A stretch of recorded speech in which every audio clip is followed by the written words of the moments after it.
Is it? I mean, it's obviously been a pretty productive period of time for Bear. You know, there's been an awful lot of big name high street collapses. Well, yes, Has it been I mean, particularly busy, particularly. well, that's financially over now. good? But yeah, certainly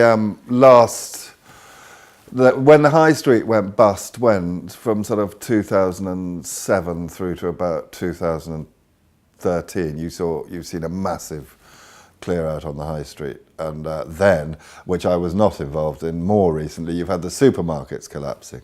I didn't see, I regret, I mean, being a bear, I should have seen it, but I was never short of Tesco's. I couldn't believe that what was going on there. I was never short Sainsbury's, and I was never short Morrison's. That's the more recent big declines, but I was short most of the high street before that. Game Group, JJB Sports, all of them. I mean, there's Clinton Cards, there's hardly Woolworths. Short stories over the years.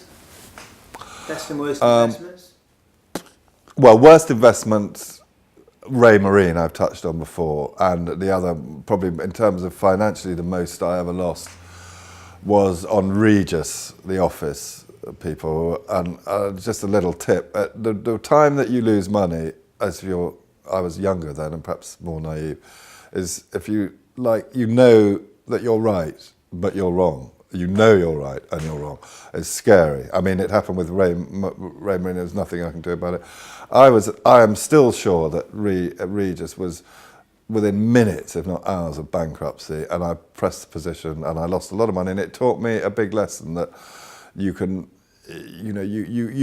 be right. You can know you're right, but events can change very quickly. And the lesson that I learned from Regis has taught me a lot and helped me a lot in my career since then.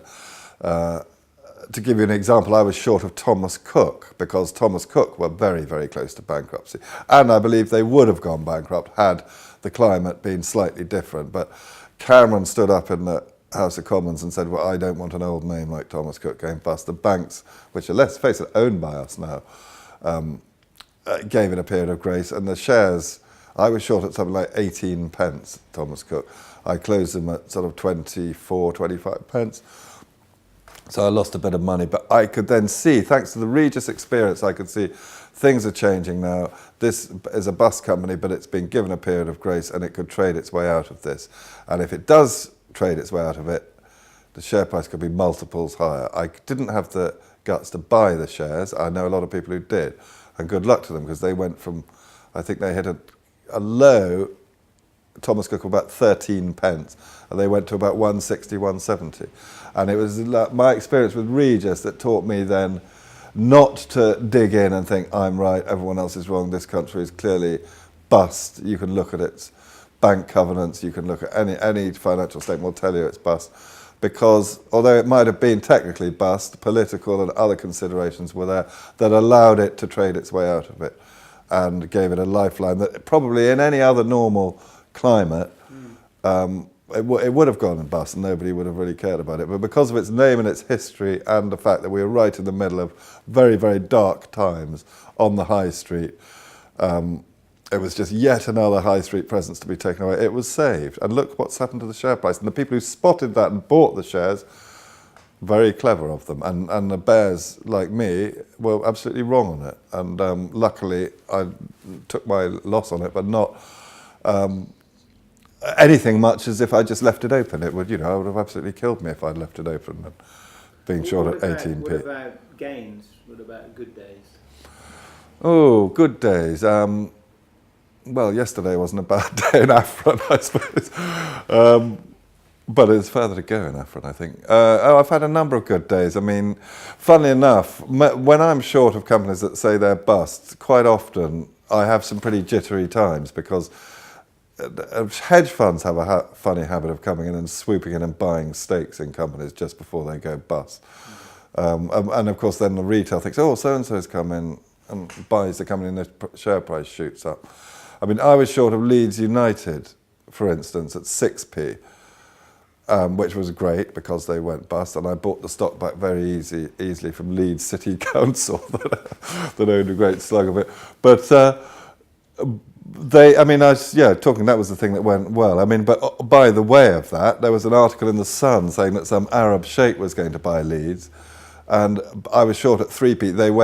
I was short at 6p. They went to 12p pence a share on the basis that this Arab sheikh had said he was going to buy it, and everyone had gone piling into the shares, even though the management had said not once but twice at the company announcements, our shares are worthless.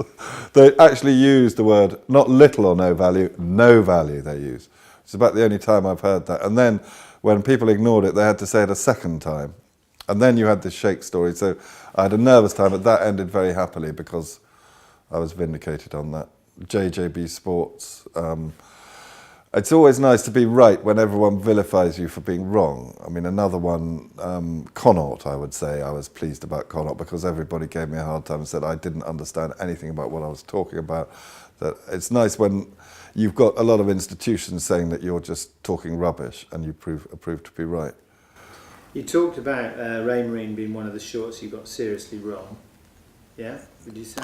Well, I'd say the Ray Marine is an example of the exception to the rule that if a company tells you it's worthless, and Ray Marine is the exception. The only exception I can think in 30 years of a company saying it's worthless and ending up being very far from worthless.